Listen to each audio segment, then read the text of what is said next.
Өнгөрсөн 7 хоногт 10,000 гаруй жилийн өмнө устж үгүй болсон Direwolf-ыг гений инженерчлэлийг ашиглан эргэн авчирсан мэдээ интернетийг онцлогов. Олон нийт түүнээс өмнө Direwolf-ыг мэдж авсныг суугвал Game of Thrones суулъя. Гэхдээ өнөөдрийн гол сэдвээс өмнө гений инженерчлэл төр дундаа Direwolf-ыг эргэн авчирсан компани талаар товч ярив. Дэвшилтэт технологиор суурилсан гений инженерчлэлийг ашиглан устж үгүй болсон авраг амьтдыг дахин амьдруулах гэдэг яриа сүүлийн хэдэн жилдээ олонний анхаарлыг татаж тэр дундаа арсан зааныг эргэн авчрах гэдэг нэлээдгүй тренд болсон.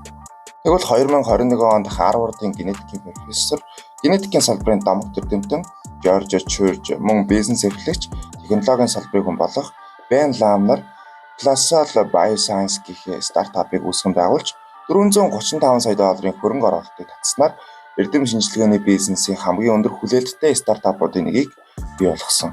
The extinction буюу дахин амьдруулах гэдэг ойлголтыг нийгмийн анхаарлын төвд авчирсан байдаг. Тэгвэл бид энэ удаа Game of Thrones буюу Westeros TV-ийн Direwolf-ын талаар гэж байна.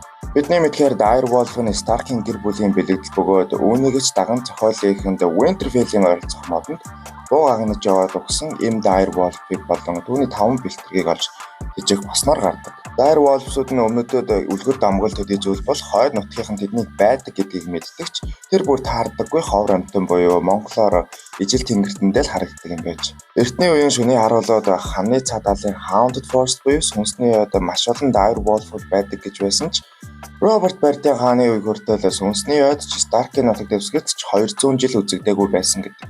Тэгвэл олон жилийн дараа үлгэр дамган мэт Stark-ийн гэр бүлийн өмнө гарч ирсэн энэ 5 үлдэгдэл бэлтэргийг анх Эдвард Старк алах тушаал өгсөн ч манай Жон Сноу Stark-ийн гэр бүлийн бэлэг тэмдэг Direwolf-ийг бэлтэрнүүд ч гэр бүлийнхэн заяасан мэт 5 бэлтэрэг байгааг сануулсан авч үлддэг.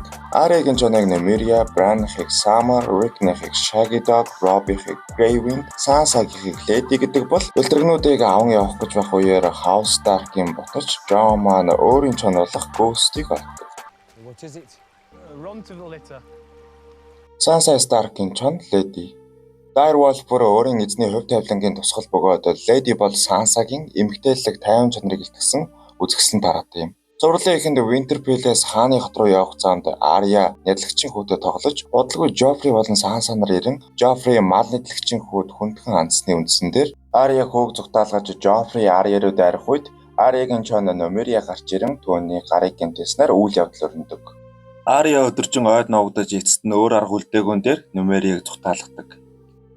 Харин хаан хатан Cersei-гийн шөрөвдлөгээр хэргийг ганц үлдсэн чон буюу Sansa-гийн Lady-г хорох шийдвэр гаргаж асуудлыг өндөрлүүлдэг. Хэдий эрт өгсөн ч Lady бол Sansa-гийн гим зэмгүй үеийн төгсгөл түүний гэн сэтгэлийн сүрлийн эхлэлийг бэлэгдсэн дүр юм. Arya Stark-ийн чон Nymeria. Түрүүнд үрдслэнчлэн Arya түүнийг зүгтаалгадаг хийгээд үүнээс хойш 7 дугаар си즌 дээр Arya гэрлэг рүү явах замдаа түүнтэй таардаг ба Nymeria зэрлэг сүргийн удирдагч болсон байдаг. Хэдий Arya түүнийг авч явахыг хүссэн ч Nymeria аль хэдийн зэрлэг амьдралдаа гарчсанг ойлгон үлдээдэг. Nymeria бол зэрлэг байдал эрх чөлөөг илэрхийлэх илэрхийлэмж болсон чон бөгөөд Arya-гийн өөрийн замаа дагах хинц захирагдахгүй хүчрэх сэтгэлгээнийх нь тусгал юм. Robb Stark-ийн чон Grey Wind. Robb-ийн чон Grey Wind бол дайны аратан бөгөөд хурдан хүчтэй дайны үеэр эргэн тойрныг бүснүүлдэг ба зарим тулааны үеэр Robb өөрөөсөө холдуулан тулаанд оролцуулдаг байсан. Энэ нь түүний улс төрийн чихүү жижиг цувралтай холбоотой юм. Lannister болон Stark-ийн дайны үеэр ард алдан донд Robb-ыг зэрлэг том чон болон хувирдаг гэж цуврал гарсан байдаг ба энэ нь өмнөдийнх нь Direwolf-ыг өмнө харж байгаагүй болон Direwolf-ийн хэмжээнээс хамааралтай юм. What do they say of Robb Stark in the north? They say he can turn into a wolf himself when he wants. A wolf is set on a king's body. Улаан армны үеэр Walder Frey Robb-ыг ордондоо хашин алдгийн адил Grey Wind-ийг жамбаар төвчин хөнөдөг. Grey Wind нь Robb-ийн хүч чадал удирдах авьяас гинтийн өхлийг илэрхийлдэг. Тэгээд нөгөө амар хэсгийг надтай надгүй мэдэж байгаа байх. Rick-ийн Stark-ийн чон Shaggy Dog.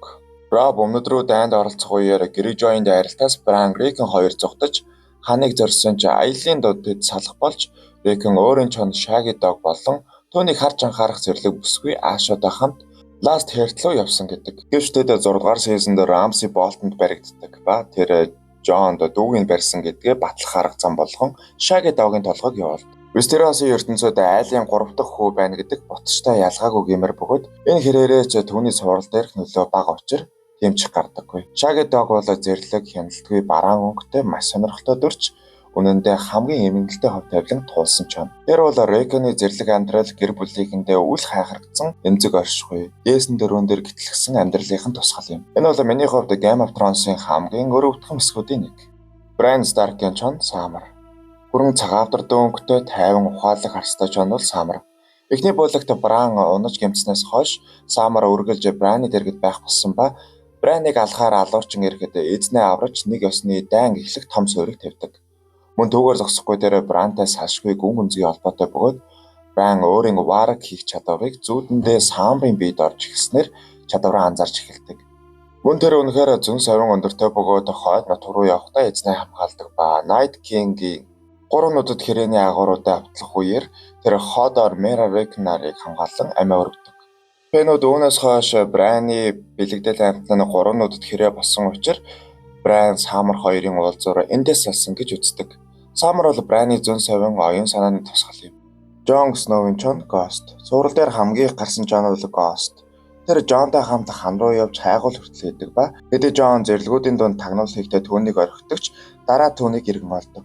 Мөн өвгөр зогсохгүй White Walker-уудын эсрэг дайнд гэдэг энэ ертөнцийн хамгийн тулаанч аратны нэг ба түүнийг бутчуудын дайнд оруулаагүй нь шүүмжлэлт агуулдаг. 8 дугаар бүлэг дээр Ghost Tormund-тай хамт хойд зүг рүү явуулдаг нь үзэгчдийг зүрхийг зөстөгч сүүлийн ангид Jon хойд зүг рүү буцсан Ghost-тэй иргэн уулздаг. Ghost бол үзэгчдийн хамгийн дурсамжтай хүчрхэг сэтгэл хөдлөмж дөрүүдийн нэг юм. Тэр бол зөвхөн Jon-ы анд биш харин түүний дотоод мөн чанар, ганцаардал, үнж байдал, баатарлаг чанарын тусгал юм. Ghost бол цувралын эцэст амьд үлдсэн цорын ганц Direwolf. Тэгэхээр энэ үрээд Direwolf-ын талаарх бичлэг маань дуусаж байна. Хэрвээ манай бичлэг танд таалагдсан бол манай сувгийг subscribe хийж лайк дараарай. Мөн та хүсвэл donation явуулах боломжтой хэлмээр байна. Мөн тэгээд дараагийн бичлэгээр уулзцгаая. Баярлалаа. Нэрээ тийм.